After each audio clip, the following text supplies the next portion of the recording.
본 방송에서 제공하는 투자 정보는 투자 판단에 대한 조언입니다. 방송에서 제공하는 주식의 가치, 가격 상승 및 하락에 대해서는 방송사에서 보장하지 않습니다. 시청자 여러분 안녕하십니까? 깊이 있는 인사이트로 여러분들의 투자를 잘 이끌겠습니다. 저는 강건호입니다. 저는 이혜은입니다. 간밤에 미국 증시 계속적으로 큰 움직임 없었습니다. 하지만 필라델피아 반도체 지수 1% 빠졌고 마이크론 테크놀로지죠 2% 추가적으로 좀 빠졌습니다. 그래서 우리 시장 영향을 좀 받을 것 같고요. 테슬라는 금년 들어서 6번째 가격 인하에 나섰습니다. 그래서 2% 빠졌고 시간 외에서 지금도 더 빠지고 있습니다. 그래서 오늘 장 우리 함께 지켜보시죠. 네, 오늘 우리 시장 대비할 수 있는 전략은 간밤 미증시에서 좀 찾을 수가 있는 것 같습니다. 그런 만큼 오늘 어떤 섹터에 투자를 해야 되고 어떤 sek터에 투자를 좀 관망하면서 지켜봐야 될지 오늘 증시 팔 보면서 충분한 힌트 더 얻어 가셨으면 좋겠고요. 자, 유튜브에 서울경제TV 검색해 주시면 더 많은 콘텐츠 함께 누려보실 수가 있습니다. 유튜브에 서울경제TV 검색해 주시면 실시간 방송도 시청하실 수가 있고요. 이전에 방송됐던 여러 가지 정보들도 함께 얻어보실 수가 있으니까요. 서울경제TV 유튜브에서도 많은 관심과 사랑 부탁드리도록 하겠습니다.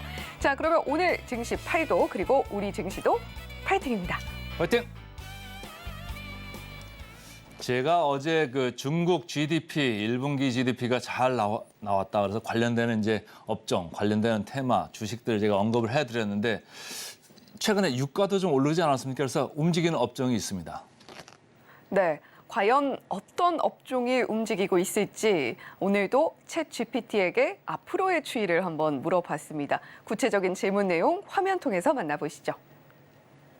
네, 오늘 AI 대 인간 챗GPT에게 이런 내용을 물어봤습니다.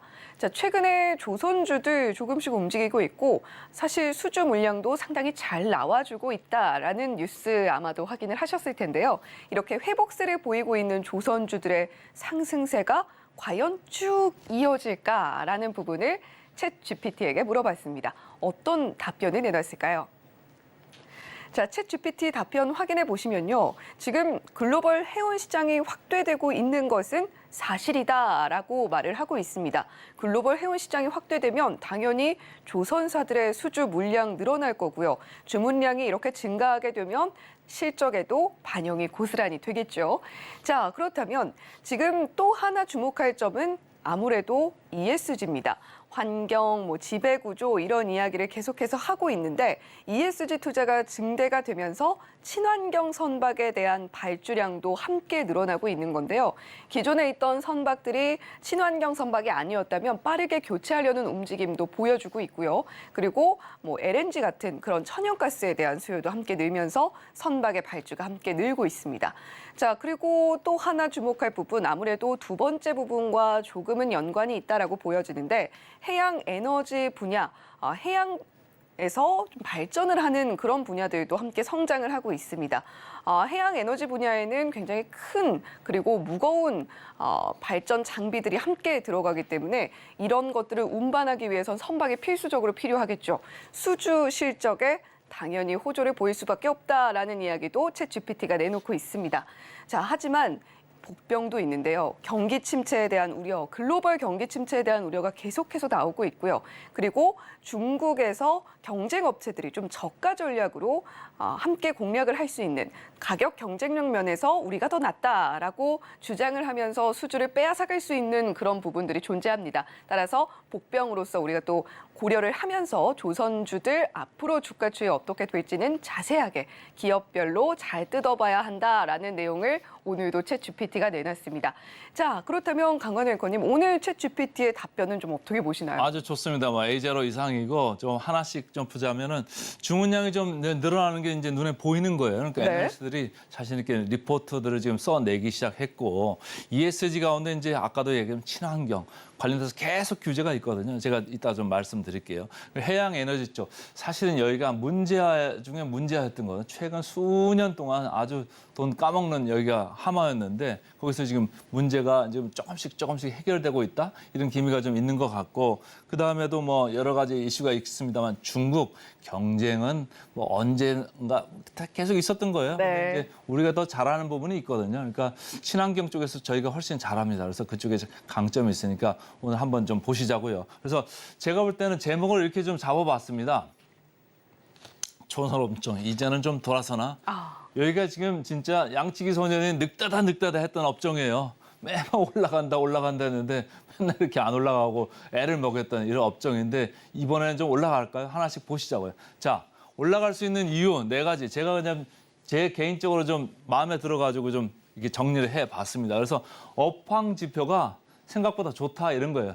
조선가가 올라가는 거예요. 뭐든지 주가가 좀 되려면 가격이 올라가야 되거든요. 그러니까 여기는 배를 새로 만드는 신조선가가 지금 상승세다 이런 얘기예요. 그러니까 아주 좋은 얘기죠.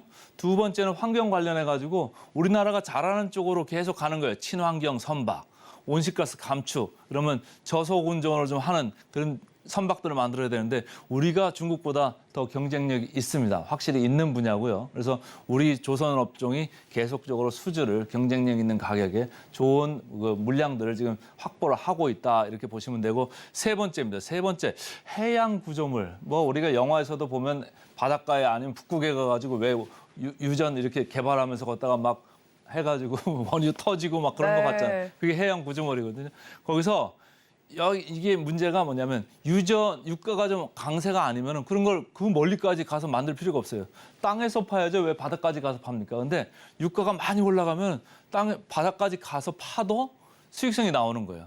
그래서 해양 구조물들을 예전에는 많이 했는데 지금 별로 안 하다가 이제 회복이 될 수도 있다 이런 거고 제일 마지막은 실질적으로 그 조선업체들의 이 바텀라인 그러니까 순이익에 가장 영향을 줬던 것 중에 하나인데 이 해양 구조물이나 기존에 저가 수지 받았던 것들 여기에 대한 충당금을 작년 4분기까지 해가지고 아주 많이 쌌다 이런 얘기들을 하는 거예요. 그래서 금년도부터는 실적이 좀 좋아지지 않을까 이런 기대가 좀 있다 이렇게 보시면 되고요. 그다음 이제 보시면은 자 신조선가 올라간다고 제가 말씀을 드렸었는데 왼쪽에 보시면 신조선가 지수가 쭉쭉 지금 올라가고 있습니다. 그 중에서도 가장 중요한 게 저희한테는 LNG 신조선가거든요. 그러니까 LNG 쪽도 계속적으로 이렇게 올라가고 있다. 그래서 가격이 올라가고 있으니까 업황 회복도 좀 점쳐지는 거 아니냐 이런 생각을 좀 하시면 좋고 그다음 이제 차트를 보시면은 국제 유가 말씀드렸는데 국제 유가가 뭐 영향이 없을 것 같지만 이렇게 영향이 있습니다. 이 차트를 보시면 같이 가잖아요. 조선업으로 이제 파란 줄로 된 게 조선업인데 조선업하고 빨간 줄로 된 국제 유가의 움직임하고 거의 뭐 동행. 앞서거니 뒤서거니 하면서 같이 이렇게 가지 않습니까? 근데 국제유가가 WTI도 그렇고 브렌트도 그렇고 최근에 좀 오르는 방향으로 올랐어요. 그게 오펙 플러스가 기습적으로 감산을 하면서 공급이 줄어들다 보니까 이제 유가가 지금 지지되고 위로 다시 올라가고 있다. 이런 걸 보면서 이제 조선업종을 추천을 하는 것 같고요. 그 다음에 이제 쭉 보시면은 하나씩 이렇게 좀 보겠습니다. 그 다음 장 보시면 해운주.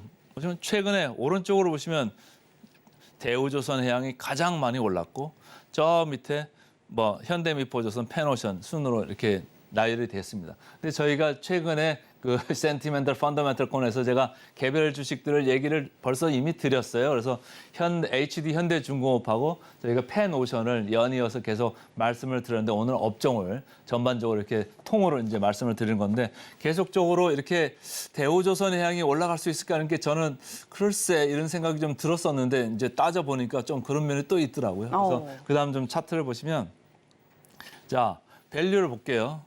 저희가 항상 가져올 때 이렇게 점선으로 빨간 선으로 가져와서 오른쪽 밑에는 저평가 영역이고 왼쪽은 고평가 영역이다 이런 거예요. 근데 지금 저평가 영역에 있는 게 뭐 주로 해운사가 좀 있고 조선주들은 이미 주가가 좀 위로 가 있다 이런 생각이고 대우조선해양 제일 많이 달렸습니다만은 제일 많이 올라가 있다. 이런 생각을 좀 하시면 돼요. 이제 한화그룹이 인수를 하잖아요. 그래서 거기서 좀 주가 이제 유상증자 같은 게 좀 들어올 수 있는데 희석을 하더라도 이게 조금 위에가 있다. 이런 생각을 보시면 되고 그다음 거 보겠습니다. 개별 회사로 들어가서 HD 현대중공업. 그래서 제가 제목을 흑자 원년 기대된다고 그랬잖아요. 그래서 전체적으로 제일 밑에 줄 보시면 조선업 대장주로 나설 가능성이 있다. 그리고 영업이익률이 구조적으로 올라간다. 그리고 2분기, 3분기 뒤로 가면서 계속적으로 좋고 그다음에 23년, 24년, 25년에는 영업이익률 자체가 벌써 레벨이 올라간다. 그러면 구조적으로 올라가니까 멀티플, 그러니까 적용받는 배수가 더 세게 받아야 되는 거 아니냐 이런 생각을 하면서 목표 주가를 올리고 있는 거예요. 그러니까 아까도 조금 고평가된 그런 모습을 보였잖아요. 근데 24년, 25년 가서 그때 가서 보면 그렇게 고평가가 아닐 수도 있다 이런 생각을 이제 좀 하는 거죠. 그다음 보시면 펜오션입니다. 펜오션 어제도 말씀을 드렸는데 1분기 이제 저점 확인했고 BDI 지수 올라가기 시작하니까 2분기부터는 업사이클, 그러니까 상승 사이클이 확인이 될 거다. 거기에 이제 배팅을 해보자 이런 얘기를 어제 했었습니다. 그래서 펜오션 아주 매력도가 아주 좋다. 그리고 특히 밸류에이션 매력도가 좋다. 이런 생각 하시면서 이제 보셔도 좋다. 이런 생각으로 제가 이제 어제 말씀을 드렸었고, 이제 마지막으로 대우조선해양입니다. 대우조선해양 리포트가 나왔는데 뭐 신용과 의리의 조선소 뭐 그게 중요한 제가 타이틀인지는 저는 잘 모르겠습니다. 제가 헤드할 때 이런 리포트 가져오면은 제목 바꾸라고 하죠. 좀 와 닿지 않지 않습니까? 좀 네. 이상한 것 같고 저 밑에 보면 차라리 한화그룹이 이제 상반기 중에 최대 주주가 된다는 거예요. 그래서 이제 최대 주주 이슈가 아무래도 국채은행 하면은 조금 뭐 이렇게 사사건건 이렇게 관여를 안 하는데 일반 기업이 민간 기업이 들어가면 아주 사사건건 관여를 하면서 수익성도 좀 많이 올릴 거고 이런 거에 네. 대한 기대감이 선 반영돼 있다 이렇게 이제 보시면 돼요. 주가가 많이 달렸잖아요. 그래서 그렇게 좀 이해를 하시면 되고 마지막으로 이제 마무리를 하겠습니다. 항상 중요한 건 뭐냐면 펀더멘털스들이 알겠어. 근데 이 회사가 싼 거야, 비싼 거야, 사라는 거야, 말라는 거야. 이 얘기잖아요. 이 얘기를 보시면 자, 대우조선해양 애널리스트들이 지금 제시한 목표 주가 대비해서는 2%밖에 안 넘었네요. 뭐 살 의미가 있을까요? 거기보다는 차라리 빨간 선으로 표시된 네. 펜오션이나 HD 현대중공업 보면은 38%, 44% 이게 목표 주가라는 게 항상 맞는 건 아닙니다만은 어쨌든 코스피 평균이 한 20% 지금 내외에 있으니까 저 정도면 더 올라갈 여지가 있지 않은가 이런 생각을 좀 하시는 것도 좋을 것 같습니다. 네, 과연 조선주들 주가 이번에는 정말 쭉 이어지게 될지 챗GPT의 답변에 이어서 강관우 앵커의 인사이트까지 함께 들어봤습니다. 자, 그렇다면 지금 우리에게 밸류에이션이 아직 저평가 구간에 있는 종목들은 무엇인지 그리고 목표 주가와 괴리가 크게 떨어져 있기 때문에 앞으로 더 갈 수 있는 종목들은 무엇인지까지 깊게 살펴볼 수 있는 시간이었던 것 같은데요. 자, 오늘의 챗GPT 한마디는 이렇게 정리해 보겠습니다. 모멘텀은 충분하다라고 좀 정리를 해볼 수 있을 것 같은데 자, 강관우 앵커님도 오늘 한마디로 정리해 주시죠. 양치기 전에도 세 번째 늑대가 나타났다 하면 진짜 늑대가 오잖아요. 네. 그래서 저는 이렇게 하겠습니다. 이제는 좀 믿어보자. 네, 과연 이제 우리의 믿음에 부응을 해줄 수 있는 조선주인지 계속해서 지켜보시면 좋겠습니다. 자, AI 대 인간 오늘은 여기까지 하도록 하겠고요. 잠시 후에 증권사 리포트 짚어드리는 시간으로 다시 돌아오겠습니다.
네, 오늘도 리포트 짚어드리는 이혜은의 이건 꼭 시작해보도록 하겠습니다. 자, 오늘 첫 번째 종목은 무려 4개의 증권사에서 주목을 하고 있는 종목입니다. 어떤 종목일지 화면 통해서 만나보시죠. 자, 바로 오리온입니다. 오리온의 주목 4개 증권사 리포트 제목들이 어떻게 붙어 있는지 오늘은 한번 쫙 정리를 해봤습니다. 아무래도 3월 잠정 실적이 발표가 됐기 때문에 많은 증권사들이 주목을 할 수밖에 없었던 오리온이었겠지만 어떤 제목들이 붙어 있는지 하나하나 짚어보면서 증권사들은 오리온에 대한 시각 어떻게 제시를 하고 있는지까지 짚어보겠습니다. 자, 먼저 한화투자증권에서 이런 제목을 붙였습니다. 다시 한번 써내려가는 성공신화라는 제목 붙어 있는 걸 봐서는 오리온 좋게 보고 있는 것 같죠. 자, 그렇다면 신한에서는 어떻게 제목을 붙였을까요? 실적은 과거와 현재, 투자는 미래라고 붙어 있습니다. 과거와 현재의 실적을 지켜봤을 때 미래에 투자할 만한 가치가 있다 이런 의미로 읽히죠. 자, SK도 보겠습니다. 투자에 주저할 필요가 없는 이유라고 상당히 직설적으로 말을 하고 있습니다. 자, 마지막으로 DGB에서는 매월 보여주는 든든함이라고 제시를 하고 있는데, 자, 이 4개 증권사 중에서는 투자 의견은 모두 매수 유지를 했고요. 목표 주가는 2군데에서 유지를 했고 한 군데에서는 상향, 그리고 다른 한 군데에서는 목표 주가가 다른 2군데보다는 10,000원가량 더 높았는데 목표 주가는 그대로 유지한다라는 입장을 밝혔습니다. 자, 그렇다면 오리온 지금 상세한 내용도 한번 짚어봐야겠죠. 어떤 이슈들이 있는지 보겠습니다. 자, 첫 번째로 3월 잠정 실적 발표가 됐다라고 말씀을 드렸는데 2달 연속 증익에 성공을 했습니다. 2023년 3월 실적이었고요. 한국, 베트남, 그리고 러시아에서 고성장세가 지속되고 있는 것으로 확인이 됐습니다. 경제활동이 활발하게 재개되고 있는 중국 역시 실적 기여를 확대해 나갈 것이다라는 전망까지 있기 때문에 오리온 앞으로 더욱더 키워 나갈 수 있는 파이가 남아있다라고 보고 있고요. 또 밑줄을 이렇게 쳐놨더라고요. 대형주 최선호주 의견을 유지합니다라고 되어 있는 걸 봐서는 오리온을 상당히 좋게 보고 있다는 것을 알 수가 있습니다. 자, 지금 2023년 3월 한국, 중국, 베트남, 러시아 매출액이 모두 상승세를 이어갔고요. 그리고 1월에서 2월 사이를 봐도 한국과 러시아 매출액은 계속해서 고성장세에 이어지는 모습도 보여줬습니다. 자, 물론 중국 같은 경우는 명절이 조금 빠르게 이어졌던 이전에 일정들이 있었기 때문에 이제 앞으로 얼마나 더 성장을 보여줄 것인지가 관건이 되겠고요. 자, 지금 증권사들이 거의 뭐 동종업계에서는 탑픽주다라는 이야기를 공통적으로 전하고 있는데, 자, 이렇게 제시를 하고 있는 모멘텀은 무엇인지도 살펴봤습니다. 자, 지금 2023년 4분기에 어느 정도의 실적 공백은 예상이 되고 있는데 2024년 1분기 또 성장할 수 있을 것으로 본다고 상당히 좀 긴 시점으로 제시를 하고 있고요. 그리고 원재료 투입 단가도 하반기에는 추가적으로 하락할 가능성이 높다고 보고 있습니다. 지금 한국, 중국, 베트남, 러시아를 계속해서 말씀드리고 있는데 이 모든 국가에서 공격적으로 신제품 출시도 이어질 예정이고요. 간편 대용식이라던가 빵이라던가 이런 신사업 성과도 실적에 대한 기여를 확대해 나가고 있다는 점에도 좀 주목을 해보셔야겠습니다. 중국에서는 가격 인상도 소폭 이루어졌기 때문에 지금 스낵이나 젤리의 고성장세는 조금은 주춤한 모습을 보여줬지만 앞으로 또 파이 쪽에서 판매가 회복세를 보일 거라고 하니까요. 이 부분도 함께 지켜보시면 좋겠습니다. 자, 따라서 2군데 증권사에서 동일하게 제시하고 있는 투자 의견 매수 목표 주가는 17만 원으로 유지한다라고 밝히고 있고요. 자, 두 번째로 살펴볼 종목입니다. 이번에는 풍산 함께 보시죠. 자, 이번에 살펴볼 종목은 풍산입니다. 우리가 풍산하면 보통 방산주라고 바로 좀 인식이 되고 있고요.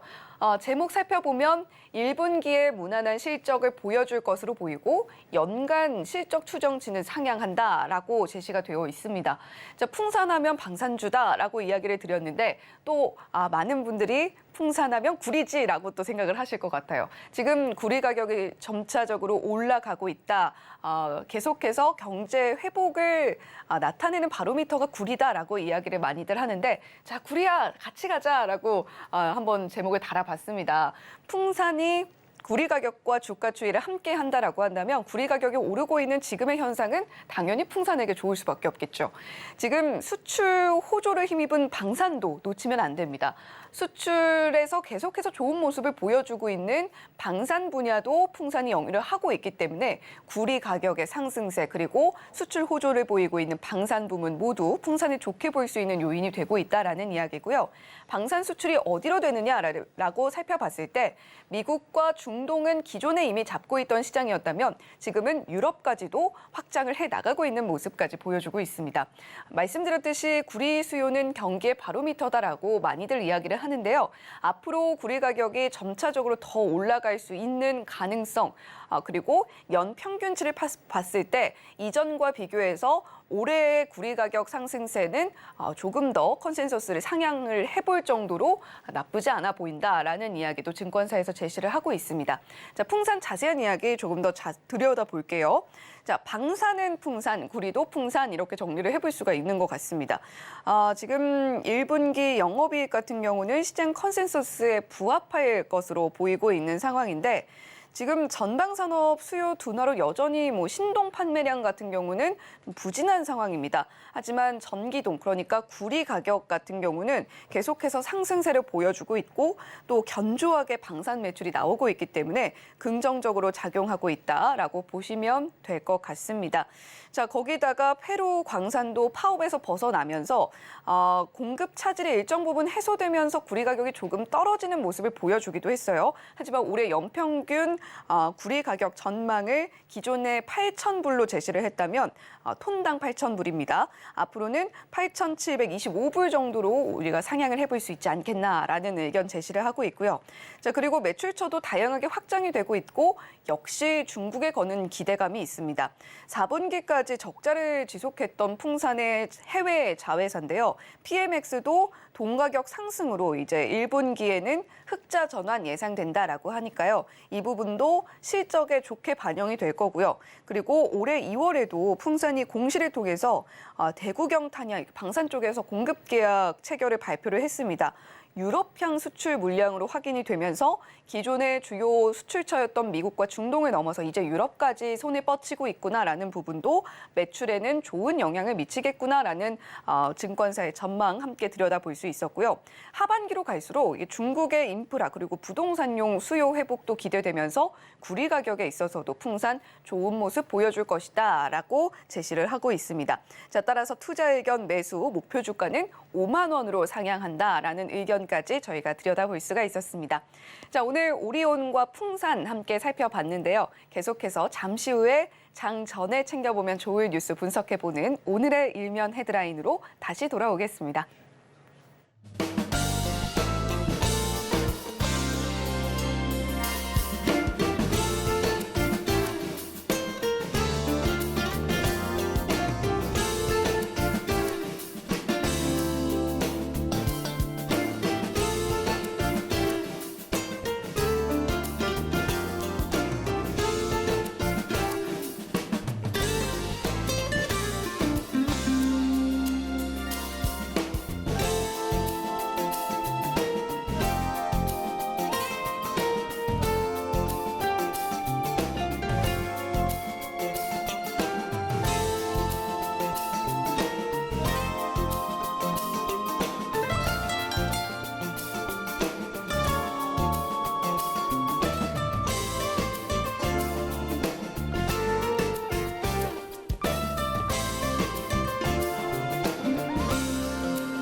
네, 장 전에 챙겨보면 좋을 뉴스 전문가의 시선으로 분석해보는 오늘의 일면 헤드라인 시작합니다.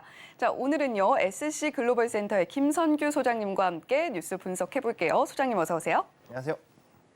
네, 소장님 오늘도 우리 시청자 여러분들을 위해서 또 헤드라인 준비해 오셨잖아요. 어떤 내용인지 화면 통해서 확인해 보겠습니다. 네, 오늘의 헤드라인입니다. 애플 통장 나왔다. 빅테크의 금융 침공이라는 제목인데 자, 침공이라는 단어 때문에 일단 좀 공포스럽습니다. 오늘 헤드라인 한번 요약 들어볼까요? 네, 제일 중요한 거는 이제 애플이 드디어 이제 금융 산업까지 들어왔다라는 얘기죠. 네, 이제 골드만삭스하고 이제 협정을 해가지고 지난 10월에 일단 협정을 하고 난 다음에 드디어 애플 세이빙스 어카운트, 그러니까 이제 저축 계좌를 만들었습니다. 네. 그래서 이제 저축 예금이 이 이자를 연평균 4.15%를 준다는 상당히 획기적인 이자율을 내놨는데 네. 지금 여기 미국 내의 평균적인 세이빙스 어카운트, 그러니까 저축 계좌의 그 평균 이자율이 0.397%거든요. 그러니까 10배 이상 준다는 얘기죠.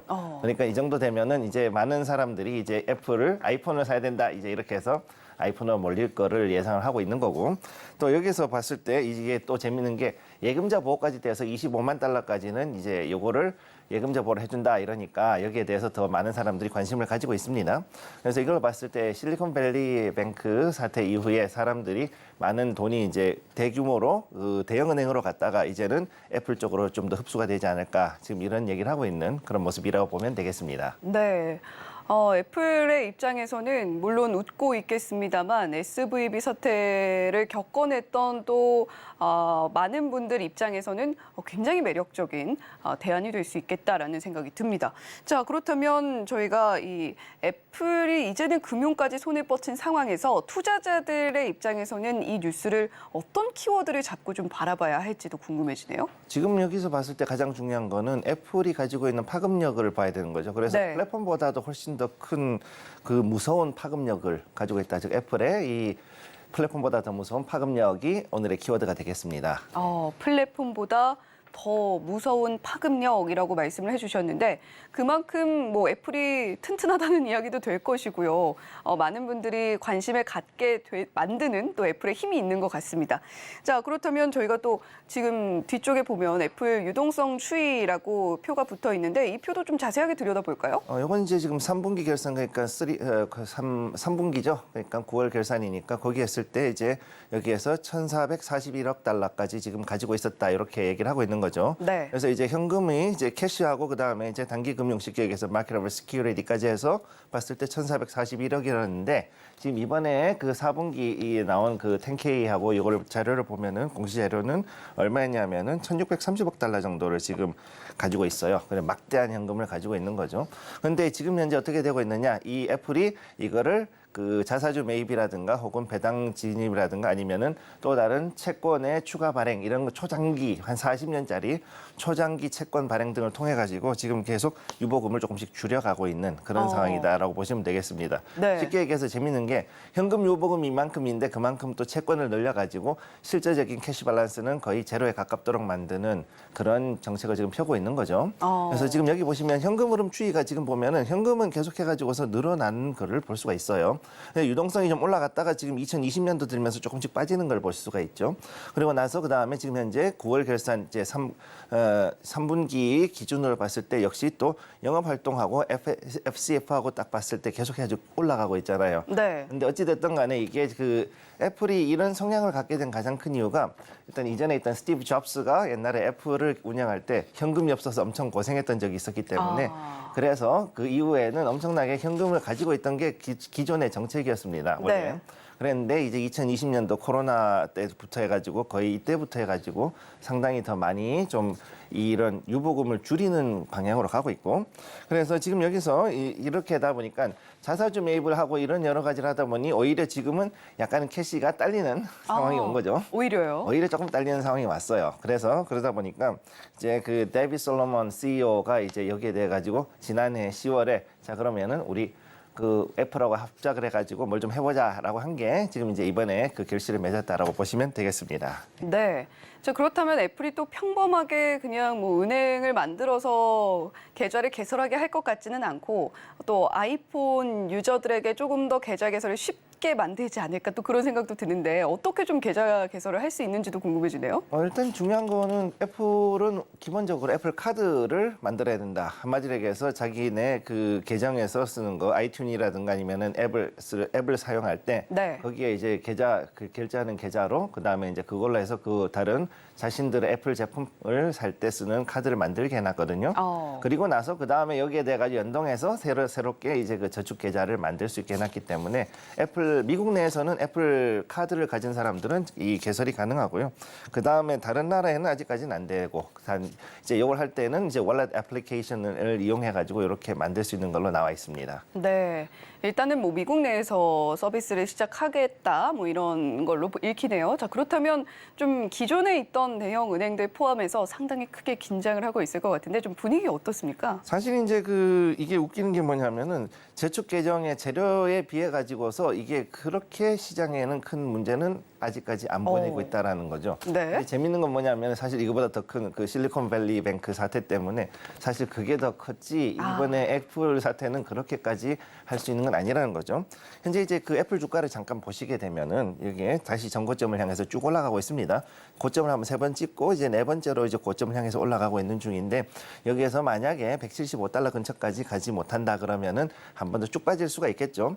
그래서 현재 지금 그 애플이 가지고 있는 가장 큰 문제가 뭐냐면은 아이폰이 안 팔려요예요, 지금. 네. 그러니까 근데 지금 뭐냐면은 아이폰이 현재 매출이 52%가 넘어가니까 결국은 이번에 그 애플 저축 계정을 만든 가장 큰 이유가 뭐냐면 결국은 아이폰 한 대 더 팔아보자라는 그런 심리가 작용을 했다라고 보시면 되겠습니다.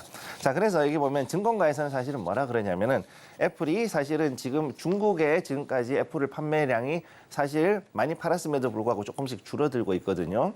그런데 여기에 대해서 이제 인도 시장을 두들기고 있고 오늘 같은 경우 블룸버그에서는 이제 모디 총리를 만났다. 팀 쿡이 이제 만났다는 얘기가 나오고 있으니까 그래서 앞으로 인도 시장 진출을 더 중요하게 보고 여기에 대해서 오히려 지금 이 주가의 모멘텀을 보고 있다라고 보시면 되겠습니다. 네. 지금 어쨌거나 애플이 시장이 큰 인도 쪽을 또 노리면서 통장 역시도 그 시장을 노리는 일환의 하나고 또 역시 휴대폰 사업까지도 함께 시너지를 받겠다. 그런 의도가 함께 읽히고 있다라는 이야기까지 전해주셨습니다. 자, 그렇다면 뭐 지금 금융권 타격은 사실상 크게 받고 있지는 않다라는 이야기로 들리는데 국내는 좀 어떨까요? 지금 현재 국내 같은 경우는 그렇게 보기는 좀 어렵고요. 사실 지금 우리 국내는 지금은 이 다른 것보다도 금산분리법이라는 게 있잖아요. 그렇죠. 그러니까 이게 그 가장 큰 문제인데 만약에 삼성전자에서 갤럭시 페이를 갤럭시로 해가지고서 이런 저축 계정을 만들었다. 그러면은 당장 이제 금감원에서 전화가 오죠. 삼성전자 저기 조사 좀 해야겠습니다라는 얘기가 나오죠. 그러니까 네. 이걸 못 하는 거고. 그래서 사실 이거는 이제 또 예금자 보호 한도가 우리나라는 5천만 원 대비해서 미국의 애플 같은 경우는 미국 법 따라가면 25만 달러까지 되니까 5배 정도 이상 차이가 나죠. 네. 그러니까 이런 부분으로 봤을 때 아무래도 여러 가지 좀 걸리는 부분이 많다 보니까 이게 해외로 나가기에는 아무래도 좀 한계가 있지 않을까 이런 게 좀 있습니다. 제가 볼 때.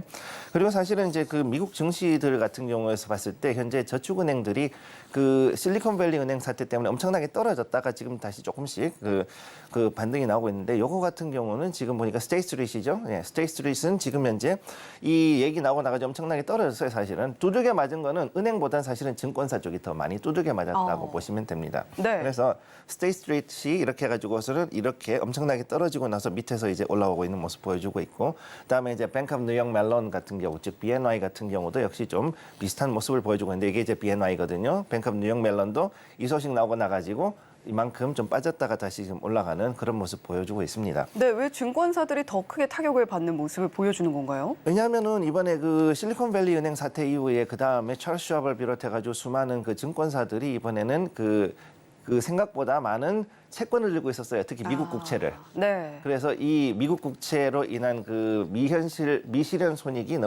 손실이 너무 크다 보니까 이거 잘못하면은 증권사도 무너지는 게 아닌가 이런 얘기가 나온 거죠.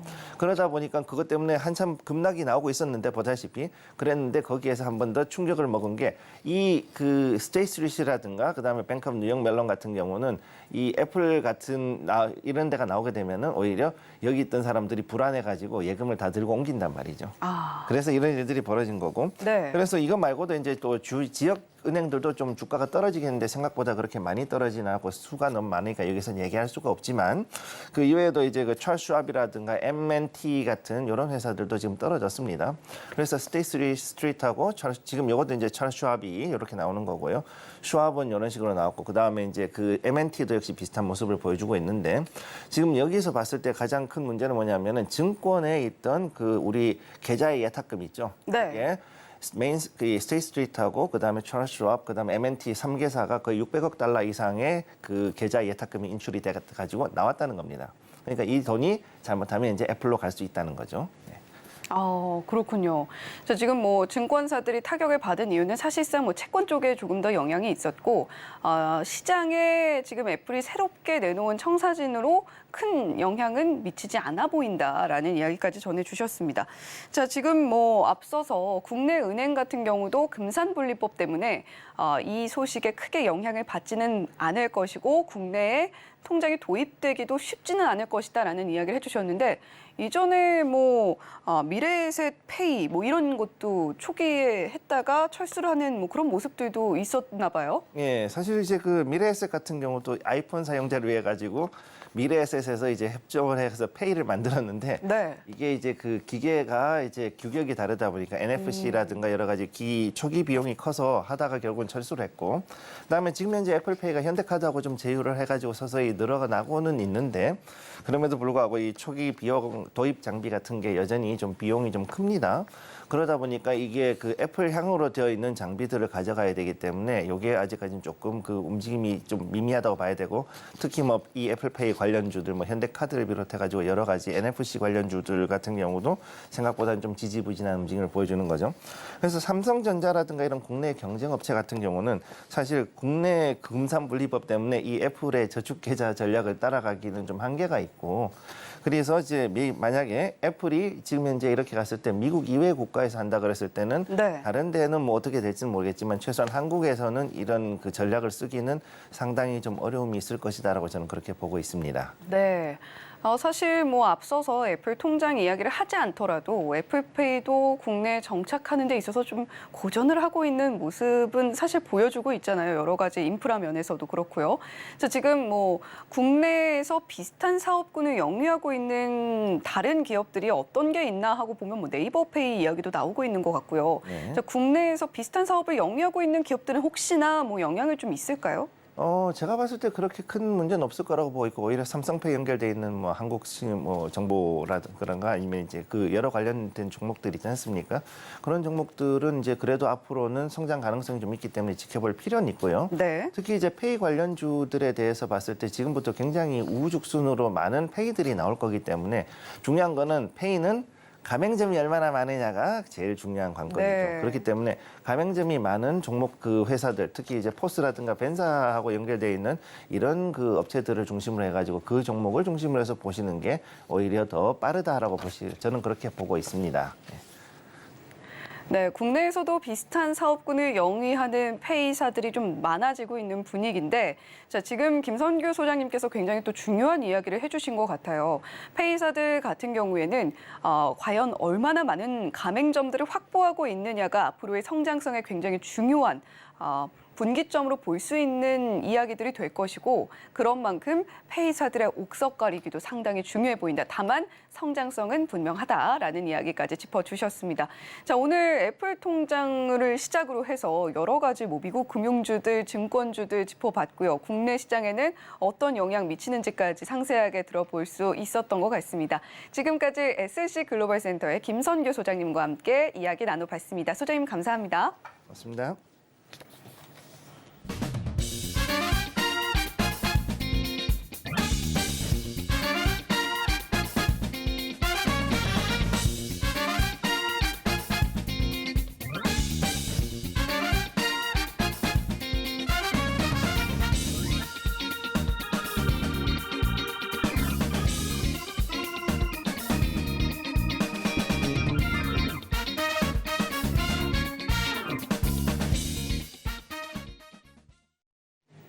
개장 30분 정도 남기고 있습니다. 항상 이 시간에 저희가 지금 코너를 이제 하는데, 오늘은 다월 투자증권의 이성웅 차장 화면 연결돼 있습니다. 안녕하세요. 네, 안녕하십니까. 자, 오늘 두 종목 이제 말씀을 드려야 되는데 뭐부터 할까요? JF 엔터 먼저 하도록 하겠는데, 지난주가 좀 엔터 업종이 굉장히 좀 좋았죠. 엔터 업종 엔터 4사라고 하는데, 일반적인 어떤 기대감, 모멘텀보다도 이 실적에 대한 부분으로 지금 주가가 가고 있기 때문에 이제 엔터 업종 같은 경우에는 실적주다라고 좀 생각이 좀 되고 있고요. 우선 특히 이제 엔터 4사의 이번에 1분기 때 이 음반 어떤 판매고를 본다고 하더라도 이 분기 사상으로 최고를 기록했죠. 근데 중요한 게 이 BTS 또 그리고 이 블랙핑크가 없는 상황에서도 이런 사상 최대 음반 판매를 기록한 걸 본다고 한다면 제가 봤을 때는 이제 우리나라 K-pop 아티스트들의 역량이 다양해지고 그리고 강화됐다라고 좀 판단이 좀 되고 있습니다. 그런 점에서 엔터 업종 올해 어떤 실적에 대한 기대감을 다른 업종도 다른 업종 어떤 제조업체들 같은 경우에는 실적에 대한 불안감이 크죠. 하지만 엔터 업체에 대한 이 관심은 지금 한번 좀 가져야 되지 않을까라고 좀 생각이 되고 있고요. 그 안에서 JYP 엔터 같은 경우는 이 엔터 4사 중에서도 가장 이제 본업에 충실한 그런 기업이지 않나라고 좀 생각이 듭니다. 이 본업이라고 한다면은 음원, 음반 또 그리고 공연 수익으로 공연 수익의 그 비중을 많이 둔다는 얘기인데 그만큼 이제 JYP 엔터 같은 경우가 그 전에 몇 년 동안 본다고 아시더라도 어떤 지분 이슈나 그리고 어떤 신사업 진출에 의한 주가의 변동성 이런 부분이 많이 좀 없었죠. 그러기 때문에 이 본업 가치로만 봤을 때는 JYP 엔터에 대한 관심을 좀 계속 가져야 되지 않을까라고 좀 생각이 되고 있고요. 지금 현재 주요 라인업이 원래 아시겠지만 트와이스나 스트레이키즈 미국 쪽과 이 중국 쪽에서 저변이 많이 확대가 되는 과정으로 가고 있습니다. 그러면서 이 해외 쪽에서의 실적에 대한 기대감이 크다라고 볼 수 있겠고요. 뭔가 기존 라인업에 대한 부분은 다시 말씀을 드리겠지만 이제 올해 실적의 가장 키워드는 이 신규 라인업이라고 볼 수 있습니다. 신규 라인업이라고 한다면 이제 4세대 아이돌이라고 할 수 있겠는데 이 4세대 아이돌이라는 부분은 이 우리나라 시장이 아니라 글로벌 시장을 겨냥한 어떤 아이돌 그룹에 대한 출시라고 좀 볼 수 있겠는데 그만큼 이제 이거는 JYP 엔터뿐만 아니라 다른 여러 이 엔터 업체들 같은 경우에도 이 4세대 아이돌에 치중을 많이 하고 있죠. 그만큼 우리나라 국내 시장보다도 해외 쪽에서의 시장에 대한 어떤 마진 부분과 매출액이 더 크기 때문에 엔터 업체들도 이런 부분을 진출을 하고 있다라고 말씀을 드릴 수 있겠고요. 특히 JYP 엔터 같은 경우에는 미국의 걸그룹이죠. A2K 같은 경우에 지금 현재 5월이죠. 이제 프로모션 이 컨텐츠가 공개가 됩니다. 그렇기 때문에 지금 팬덤 선제적으로 항상 이제 이 4세대 아이돌이 먼저 시장에 진출하기 전에 유튜브나 어떤 이런 디어유, 위버스 이런 쪽으로 해서 팬덤에 대한 부분을 먼저 좀 모으는 게 항상 이제 관리라고 볼 수 있겠는데 그러기 때문에 이제 미국 쪽에서의 신규 어떤 신규 아티스트들이 나오면서 이런 부분을 지금 현재 JYP 엔터 같은 경우에도 준비를 좀 착실히 하고 있다라고 좀 생각이 되고 있고요. 지금 이제 아티스트 육성 시스템 제가 본다고 하더라도 이 JYP 엔터가 선두주자이지 않았나라고 좀 생각이 되고 있어서 지금 신규 라인업에 대한 기대감이 지금 크다라고 좀 생각이 되고 있고요.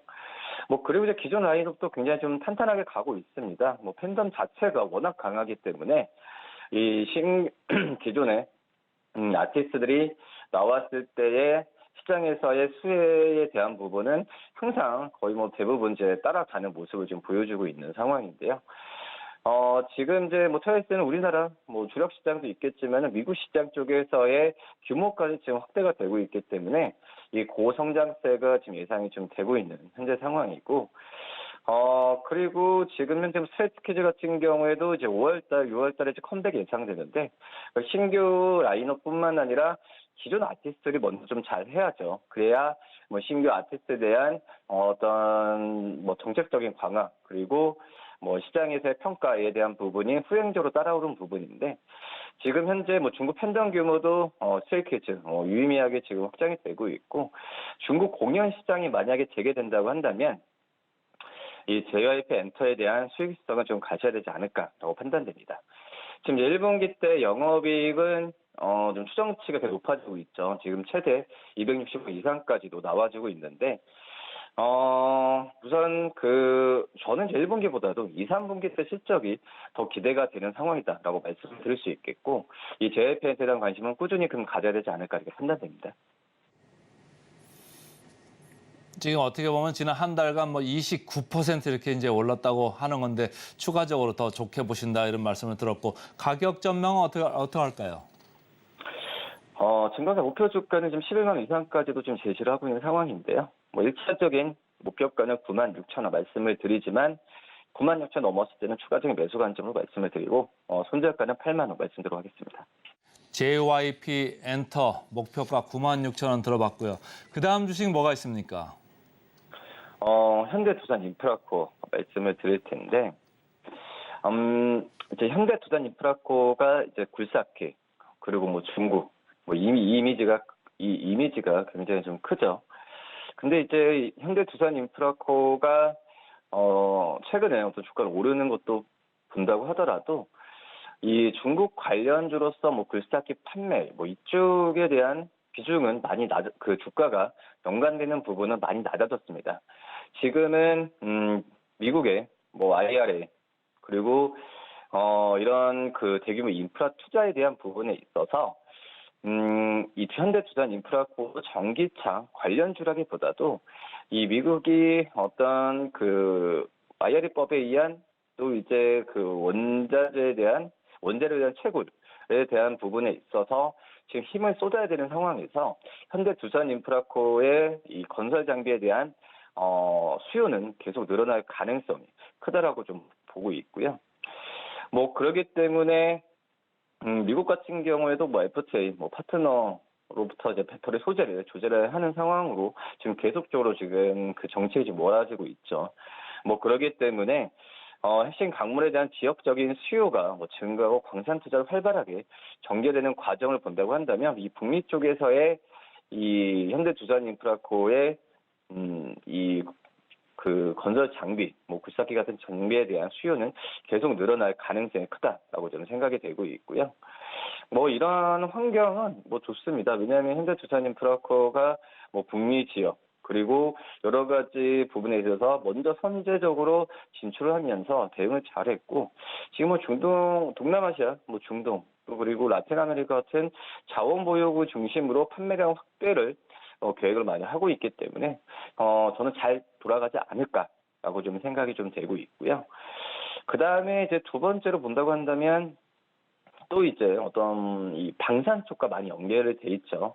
이 관계사라고 할 수 있는 현대, 롯데 쪽에서의 이 방산에 대한 품목의 수출에 있어서 이 현대두산인프라코의 방산 엔진에 대한 수요는 계속 늘어날 가능성이 있다라고 생각이 되고 있고, 작년에도 그렇지만 현대로템 계속 K2에 대한 이 수출 사업용에 대한 부분에 있어서 드라이브를 걸고 있는 상황인데, 그런 상황에서 이제 현대두산인프라코의 엔진에 대한 공급 계약도 같이 따라가고 있죠. 그렇기 때문에 방산 관련주로서도 이 현대두산인프라코가 많이 연결이 돼 있다라고 좀 생각이 되고 있습니다. 이제 방산 같은 경우가 방산 업종이 테마가 아니죠. 이제 우리나라의 고마운 효자 수출 수출 업종이라고 볼 수 있겠는데, 그런 점에서 현대두산인프라코에 대한 이 방산 관련주로 분류되는 것도 좀 유심히 좀 살펴봐야 되지 않을까라고 좀 생각이 되고 있고요. 역시 어제도 중국의 GDP 발표됐죠. 아직까지 부동산 쪽 물론 플러스 성장이 나오고 있지만은 중국 쪽에서 정책적인 어떤 드라이브가 더 나와야죠. 그래야 중국의 어떤 건설 시장이 좀 산다라고 볼 수 있겠는데, 그러기 때문에 어떤 부양책에 대한 부분에 있어서 지금 작년부터 중국이 좀 그나마 해제하는 과정으로 가고 있기 때문에 이 부동산 관련 중국 쪽 또 수요는 또 꾸준하게 좀 올라가지 않을까라고 판단됩니다. 자, 가격 정책 마지막으로 간단히 좀 듣겠습니다. 네, 목표 주가 10,000원, 손절가 8,000원 말씀드립니다. 오늘 JYP 엔터 그리고 현대두산인프라코 잘 들었습니다. 고맙습니다. 네, 감사합니다.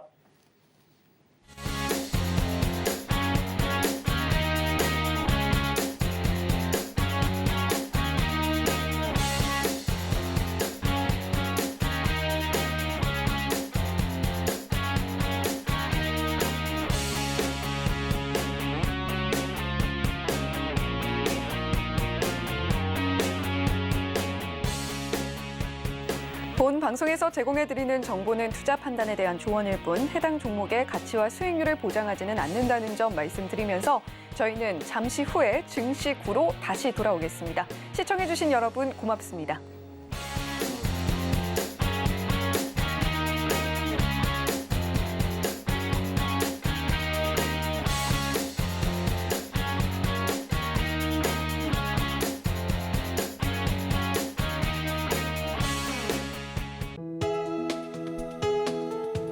본 방송에서 제공하는 투자 정보는 투자 판단에 대한 조언입니다. 방송에서 제공하는 주식의 가치, 가격 상승 및 하락에 대해서는 방송사에서 보장하지 않습니다.